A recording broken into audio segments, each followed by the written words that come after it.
Bonjour.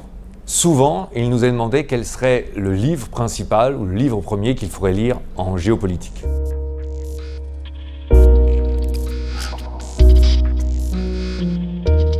Le choix est évidemment très difficile et très complexe, car on peut imaginer qu'un seul livre ne pourra pas totalement répondre à l'ensemble des questions géopolitiques. Néanmoins, s'il fallait en distinguer un, il me semble qu'il y en a un qui se dégage en particulier, c'est Naissance et déclin des grandes puissances de Paul Kennedy, que cet auteur britannique a écrit en 1987 et qui a été republié en 1989. Plusieurs aspects sont intéressants dans cet ouvrage.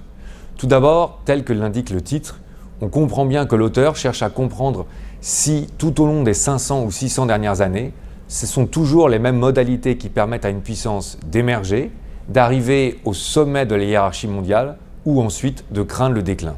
Ce qui est intéressant dans l'ouvrage, c'est que Paul Kennedy à cette question répond par l'affirmative, en disant que c'est toujours une puissance pour pouvoir émerger, le fait toujours sur une dimension économique, que quand elle est au sommet, ça lui permet d'asseoir une autorité politique, mais que très rapidement, cette autorité politique nécessitant d'être entretenue, l'investissement au niveau militaire finit par appauvrir la puissance qui était à l'origine économique. On aurait donc au départ, quels que soient les régimes, les périodes ou les géographies, des puissances qui émergeraient toujours de façon économique, des puissances qui seraient ensuite accomplies au niveau politique, mais qui, quand elles feraient une surenchère dans la dépense militaire, seraient amenées en fait à être en déclin.